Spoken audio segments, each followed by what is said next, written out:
Hey boys, welcome back to some more Beer Pro, and we progress straight through to the preliminary finals. Gonna be taking on the Gold Coast Titans, so hopefully this is a sign of things to come for the old Gold Coast boys. New coach in real life can turn it around, and by 2020 they're gonna be playing some finals footy. Who knows, dude? But we'll have a look at their team. Might be, maybe a bit more realistic that you would expect. With a new coach and the way they've been, surely they've got to make mass changes. The Gold Coast, they just, I just don't understand. I just don't understand. Jared Ain back at the club, you beauty.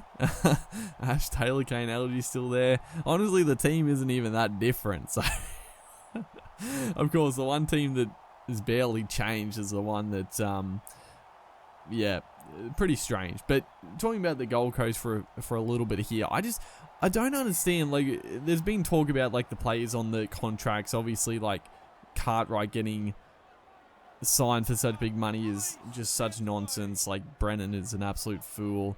But one of the ones that is just so strange to me is Leilani Latu.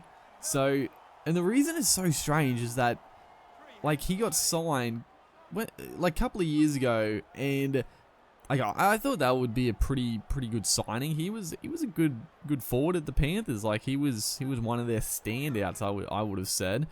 Signed for pretty big money at the Titans, obviously, but then he barely plays any games. I don't understand. Like, and the reason I find it so weird is the fact that, as right here, beautiful play off the scrum, Javid Bowen, he does get there. Apparently, it was a bit strange. A good start for us. We put in a beautiful kick downfield, and then the pressure told, and right here, yeah, he does cross the line, and then he gets dragged back. But the reason I find it strange is that he hasn't been playing. Usually, if a high profile player is getting dropped, you got to have players coming in that are as good, if not better, or you would hope they play better, but they haven't had that at all. Like, Fodawaker, obviously he's been a standout young player coming through, but like the rest of the young forwards that come through, I mean, like Jai Whitbread, like other guys, like even like Keegan Hipgrave that they talk up, and just other fringe players like that.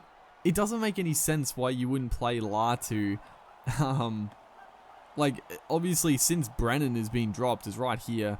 What has happened here? Tamalolo puts in the chip and chase. We get it back. Put in the grub. We're going to score a ridiculous try. What has even happened right there? Tamalolo, he's featured heavily in that one, and we have just loomed up for the support and pulled a rabbit out of the hat. What can you say? That was a freakish try. I'm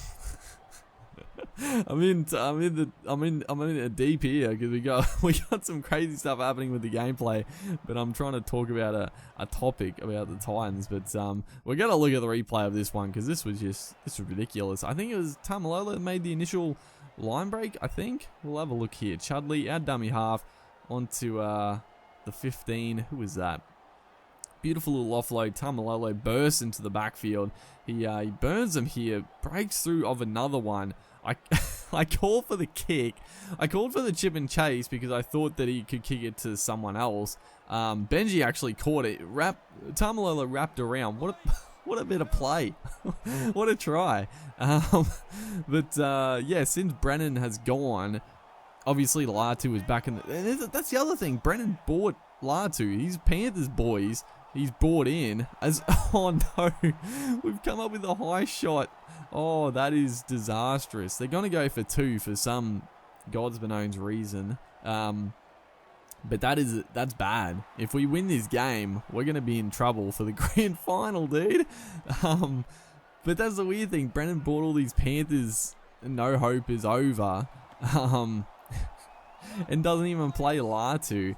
But then Latu comes back and he's actually looked pretty good. Like, when Latu has been in the team this year, I thought he's been one of their better, like, maybe not one of their best forwards, but he's been pretty solid. Like, And that's the thing I just don't get. Like, he might not be in the best form, or there must be other things to it. Like, I don't know.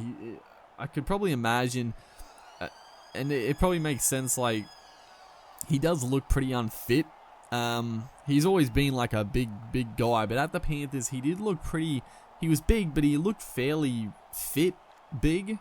But watching him play the last few rounds, obviously at the Titans, and I do want to make note, I'm making this video pretty recently after Brennan got sacked, so this video is probably going to go up like a fair bit later than that. So things have obviously changed a lot since then, with Holbrook now being, well, pretty much tipped to be the new coach, which makes sense. So things could have changed a lot since then, but I'm making this video just a little bit of an insight for how sort of in the future it'll be. But he does look pretty unfit. But yeah, I could talk about the Titans for much longer. But we'll go back to the game here, because there's so much you could say about the Titans and what they've done. As Benji puts in a little chip there, not a bad option, but the Titans fullback was open to it. So 12-2. Going back, I still don't know why they went for the 2 points. I mean, we'll take it, as we go for a 40-20 here. It's a pretty good kick. Didn't quite get the distance, as Tyron Roberts is going to get a hold of it. Couldn't quite get the purchase, but still, you know, a good little kick into the corner there as our last tackle. Again, we're just running the time down as we get on the back of a Felt pass, get it onto Felt, and once again the little offload to Felt. Is he going to go all the way once again? Kyle Felt, he's the absolute speedster. Okay, I actually forgot that pressing triangle would call for the ball in that situation. I really wasn't trying to steal the try off him. I've done that a few times where I'm like, oh, to celebrate you press triangle, and then I pressed it accidentally, but it's not going to matter because we set up a beautiful try. That is, you know, that's a better try right there. Regardless, you know, that was sensational. Little kick through, Branko Lee, perfectly placed, good chase, and yeah, we've been pulling out all the stops, but you got to go back to the first half. We came up with a high shot. Hopefully the match referee has sort of forgotten about it. It was a fair while ago. Obviously that's not going to happen, but I mean, we're going to have to, it looks like now, yeah, we got the game basically wrapped up at this point. They do get a penalty. They're going to go for 2 again. I don't know why. It's just, it's fairly ridiculous at this point going for 2, but you know, yeah, they're confident they can score 2 quick tries, I guess, on the back of the kickoffs. But you know, we're gonna have to dispute the charge and just pray that we get off. I don't know if in the game there might be maybe a high chance for a finals game that you get off for a high shot. I don't know. I hope so, because it would be extremely disappointing to miss out on the grand final after some stellar wins in the finals here. We progressed pretty comfortably. I mean, honestly, this Titans lineup, pretty easy team to beat. As we look here, 2 try assists again. We've just been in sensational form. Hopefully guys are enjoying the series. Make sure to like and comment, and we will find out next episode if we are going to be playing in the GF or not. See you guys then.